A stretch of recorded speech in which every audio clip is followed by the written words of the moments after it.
The Norman invasion of Wales began shortly after the Norman conquest of England under William the Conqueror, who believed England to be his birthright. It was not William's intention to invade Wales also, but Welsh attacks under King Gruffydd ap Llywelyn, unifier of Wales, against the Normans in England, beginning in the years prior to the main Norman invasion in 1066, eventually forced William's hand. Initially, the invasion of Wales was not undertaken with the fervour and purpose of the invasion of England. However, a much stronger Norman invasion began in 1081, and by 1094 most of Wales was under the control of William's eldest son, King William II of England. The Welsh greatly disliked the gratuitously cruel Normans, and by 1101 had regained control of the greater part of their country under the long reign of King Gruffydd ap Cynan, who had been imprisoned by the Normans for 12 years before his escape. Gruffydd had some indirect help from King Magnus III of Norway, who attacked the Normans briefly off the Isle of Anglesey in northwest Wales near Ynys Cyriol, killing Hugh of Montgomery, 2nd Earl of Shrewsbury, and leaving the Normans depleted and demoralised. Magnus went on to take the Orkney Islands, the Hebrides, and the Isle of Man, islands north of Wales and western north of Scotland and England.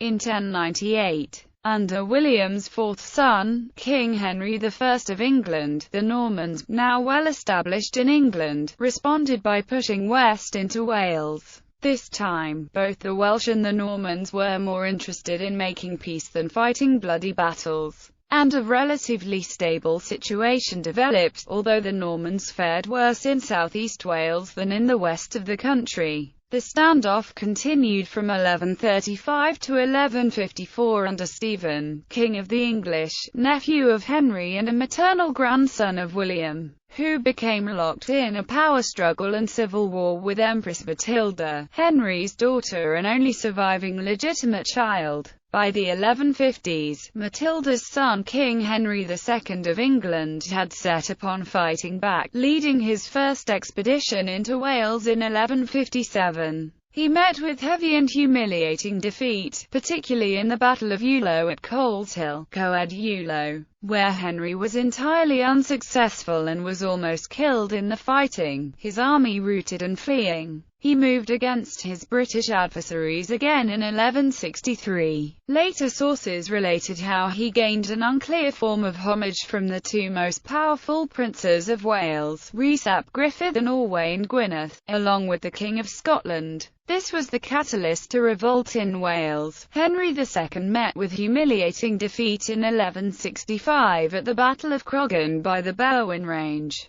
Henry never successfully invaded Wales, and he was obliged to seek compromise with Rhys ap Gruffydd for control of the south. Welsh attacks in England. By the mid-11th century, Wales had been united by the Prince of Gwynedd, Gruffydd ap Llywelyn. Gruffydd pushed into Saxon England, burning the city of Hereford, overwhelming border patrols, and proving the English entirely inadequate to respond to Welsh invasions. Subsequent to his uniting of Wales and his victories over Mercia and other English earldoms, Gruffydd was turned upon by his own men, who killed him in 1063 and shipped his head off to Edward the Confessor in exchange for the redivision of Wales into its traditional kingdoms. This left a vacuum of power in Wales in which princes and kings were free to squabble over their lands, without the unifying presence of Gruffydd to ward off Norman attacks. Early battles.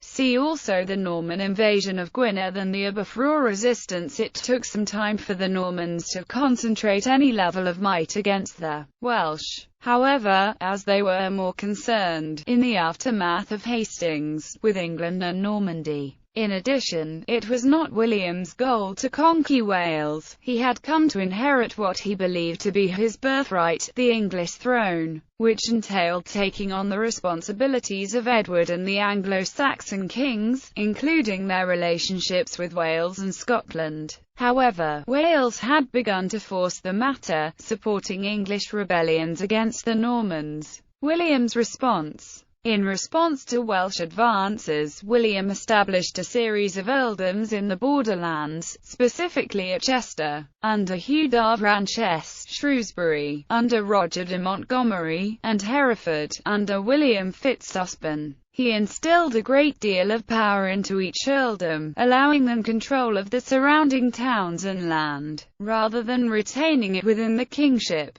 The inspiration for such an action seems to have been the overextended nature of the Norman troops, thus preventing William from exercising his own power in the area. It very well may have been implicit in the power granted the earldoms that they were to attack Wales, and, indeed, they did, beginning with southeast Wales, where many of the previous rebellions against England had begun. By the time of Fitzosborne's death in 1071, a castle had been established at the mouth of the Wye, and it served as a base from which the Normans continued to expand westward into Wales, establishing a castle at Caerleon by 1086 and extinguishing the Welsh kingdom of Gwent. However, the attacks in southeast Wales faltered badly when the Earl of Hereford's son, Roger de Breteuil, forfeited his estates for treason in 1075 and involved some of his vassals on the Welsh frontier in his downfall. Nonetheless, the Normans pressed on relations with Henry I. These movements continued well into the 12th century, into the reign of Henry I. There was relative peace in the early 12th century, however, with a great deal of English influence over Wales but relatively little conflict. The only real expedition into Wales made by Henry was in 1114, when he set in motion 3 separate armies intended to overwhelm the aging Prince of Gwynedd. The prince, Gruffydd ap Cynan, however, saw fit to make peace with the king rather than engage in open warfare or hostility. Throughout the period, Henry exerted a great deal of control over Wales, establishing a series of new castles and placing new lords into positions of power. Upon Henry's death, revolts once again broke out in parts of Wales. These revolts caused Norman retreat in many areas, most surprisingly in Deheubarth, where, according to R.R. Davies, the Normans had made their most striking advances in the previous generation. The period saw a role reversal of sorts, as well, with infighting amongst the Normans,